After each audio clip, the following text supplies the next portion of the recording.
Olá, tudo bem com você? Graça e paz da parte de nosso Senhor Jesus Cristo. Hoje eu vou meditar no Evangelho segundo escreveu João, no capítulo 2. É um texto muito lindo. Diz assim a palavra do Senhor. No terceiro dia houve um casamento em Caná da Galileia. A mãe de Jesus estava ali.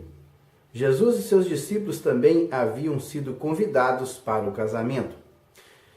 Tendo acabado o vinho, a mãe de Jesus lhe disse: "Eles não têm mais vinho." Respondeu Jesus: "Que temos nós em comum, mulher? A minha hora ainda não chegou." Sua mãe disse aos serviçais: "Façam tudo o que ele lhes mandar." Ali perto havia 6 potes de pedra, do tipo usado pelos judeus para as purificações cerimoniais. Em cada pote cabiam entre 80 e 120 litros. Disse Jesus aos serviçais: "Encham os potes com água." E os encheram até a borda. Então lhes disse: "Agora leve um pouco ao encarregado da festa." Eles assim fizeram, e o encarregado da festa provou a água que fora transformada em vinho, sem saber de onde este viera, embora o soubessem os serviçais que haviam tirado a água. Então chamou o noivo e disse: "Todos servem primeiro o melhor vinho, e depois que os convidados já beberam bastante, o vinho inferior é servido.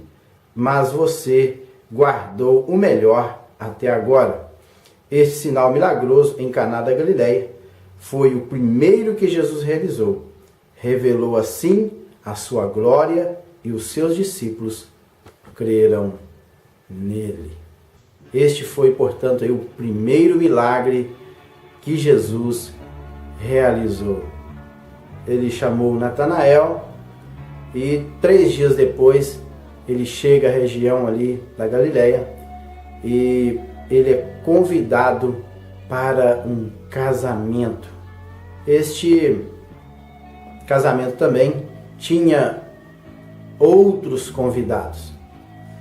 E também diz que seus discípulos, portanto, não eram muitos ainda.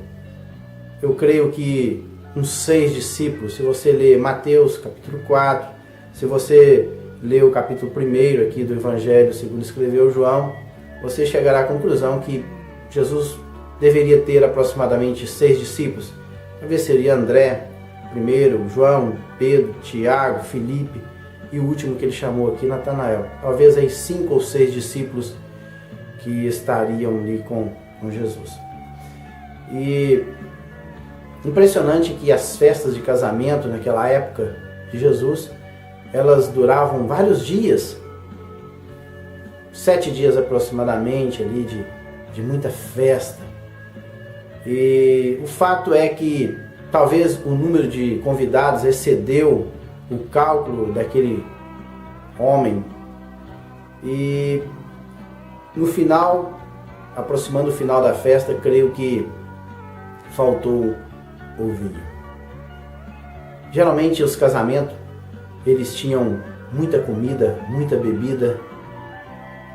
Não que as pessoas embriagavam, até porque os judeus eles eram cuidadosos. Eles misturavam 3 partes de água em uma parte de vinho, justamente para diluir o teor alcoólico. Já que a palavra de Deus ela condena o alcoolismo. Então os judeus tinham um cuidado muito grande no que se diz respeito ao mandamento do Senhor, nosso Deus, a respeito do álcool. O fato é que acabou o vinho. E a mãe de Jesus, ela tinha sido convidada. Eu creio que Jesus, neste período aqui, ele não era muito conhecido. Talvez este noivo, ou esta noiva que agora estavam casando, eles conheciam Maria, ou talvez conhecesse Natanael. Talvez um dos dois teriam sido convidados e os discípulos automaticamente foram convidados juntamente com eles. E ali naquela festa, Maria, ela chega até Jesus e diz, ela não pede nada, ela não pede, ela só dá uma notícia. Talvez preocupada com o fato de ter acabado o vinho, envergonhar o jovem casal, e ela ficou preocupada. Puxa, acabou o vinho, e agora? Que vergonha! Será que eles não calcularam certo a quantidade de convidados, o número de dias, a quantidade de vinho? Puxa, que vergonha! E ela, talvez preocupada com aquilo, ela chegou até Jesus e comentou com Jesus. Parece que Maria, ela fazia parte daquelas pessoas que também a ajudavam ali na festa.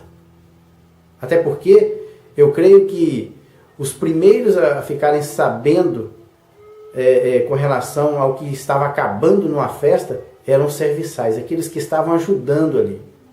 E ela ficou sabendo, e ela foi até Jesus e disse. Até porque Jesus também, ele não era um convidado de primeira classe naquele casamento. Geralmente os convidados mais ilustres ficavam numa parte superior, numa parte mais próxima ali do jovem casal. Então, as pessoas menos ilustres ficavam na parte separada. Então, Maria foi até Jesus. Olha, eles não têm mais vinho. Ela não fez um pedido para Jesus. Olha, Jesus, faz um milagre aí, transforma água em vinho. Não vejo nada aqui nesse texto. Só está dizendo aqui, eles não têm mais vinho. Jesus respondeu para a sua mãe, que temos nós em comum, mulher? Parece que é uma resposta um pouco ríspida, mas não é isso que Jesus está querendo dizer para a sua mãe. O que ele queria dizer, senhora, por que a senhora está me colocando nesta questão? Por que a senhora está incluindo eu no meio desta questão que está acontecendo nesse exato momento?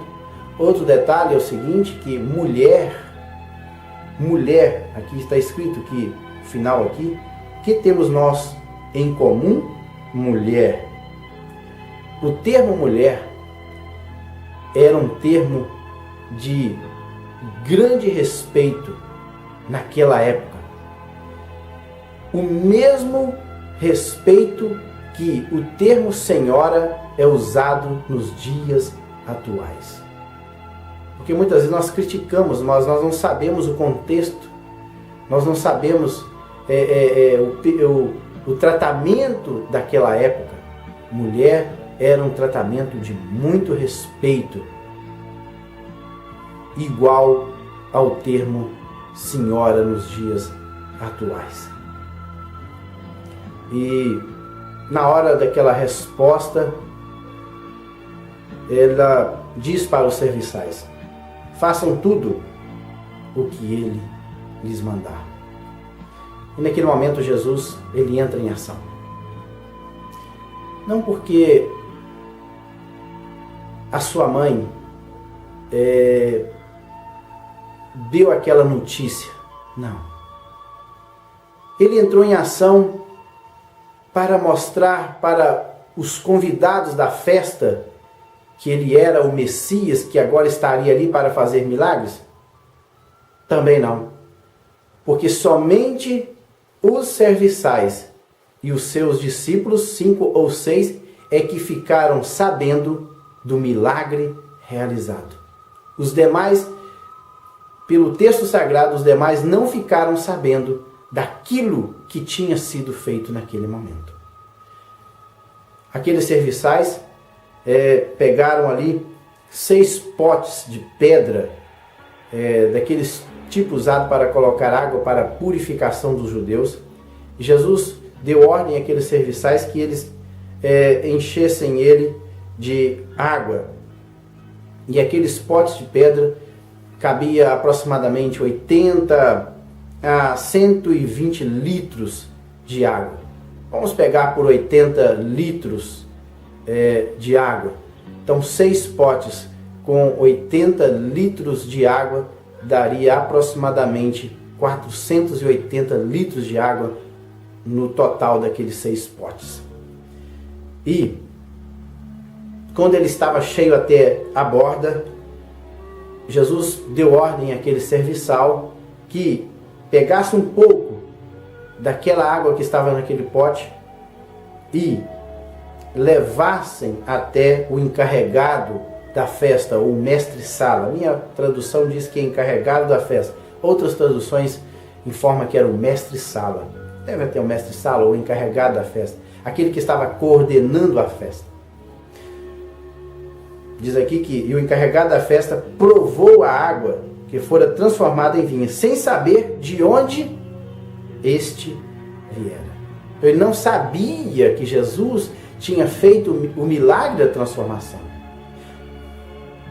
Embora, olha só o que diz o texto, embora o soubessem os serviçais que haviam tirado água.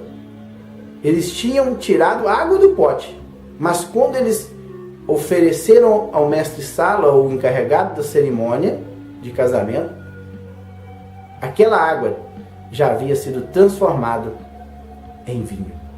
Ele ainda faz um comentário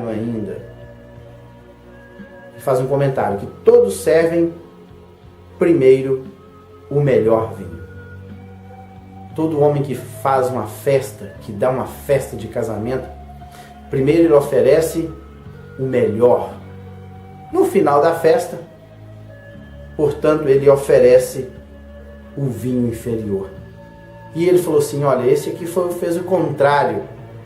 Ele ofereceu o vinho de pior qualidade e no final da festa ele oferece o melhor vinho. Mas o versículo 11 diz assim: este sinal milagroso em Caná da Galileia foi o primeiro que Jesus realizou. Revelou assim a sua glória e os seus discípulos creram nele. Tudo indica que este milagre que Jesus realizou ali em Caná da Galileia foi justamente para mostrar a sua glória para os seus discípulos, que eram aproximadamente 5 ou 6. E Jesus estava começando o seu ministério aqui na terra. Até porque se você ler os textos anteriores a este milagre, você vai ver quando Jesus chamou Natanael, falou algumas coisas com Natanael, e no final do capítulo 1, no versículo 51, ele diz assim: e então acrescentou, digo-lhes a verdade, vocês verão o céu aberto e os anjos de Deus subindo e descendo sobre o Filho do Homem. Ele falou isso para Natanael e para o pequeno grupo de discípulos que ele já tinha convidado para fazer parte do seu ministério. Então vocês vão ver isso. E agora Jesus já estava mostrando isto para eles. Através do quê? Através de um milagre. Porque se você ler o texto, ninguém mais ficou sabendo deste milagre, a não ser os serviçais, sua mãe e os seus discípulos, 5 ou 6 discípulos. E eu aprendo algo maravilhoso nesta parábola. Algo que me chama muito a atenção. O vinho em toda a palavra de Deus, ela é símbolo da alegria em nossas vidas. Símbolo da alegria. Eu comparo o primeiro vinho que foi oferecido à alegria do mundo. A alegria do mundo parece que é boa, mas ela é passageira. Um dia ela acaba. Mas o vinho que Jesus dá, ou a alegria que Jesus dá, ela é muito melhor e ela não é passageira. Ela é eterna. Então, meu amigo, convide Jesus para fazer parte da sua vida. Convide Ele para ser o Senhor da sua vida, pois Ele vai te dar um vinho novo, ou uma alegria nova. Uma alegria que não é passageira, mas uma alegria eterna. Ela não acaba aqui. Ela não depende da circunstância. Ela não depende do momento. Ela não depende do dinheiro. Ela não depende de nada. É uma alegria que o próprio Jesus coloca em nossos corações. E que independente das circunstâncias que estão ao nosso redor, independente da tribulação ou da luta que vier contra as nossas vidas, esta alegria, ela é eterna. Por isso, convide Jesus para fazer parte da sua festa. Deixe Ele tomar conta disso. Deixe Ele cuidar da sua vida, pois Ele vai te dar uma alegria que dura para todo sempre. Que Deus em Cristo o abençoe. Amém.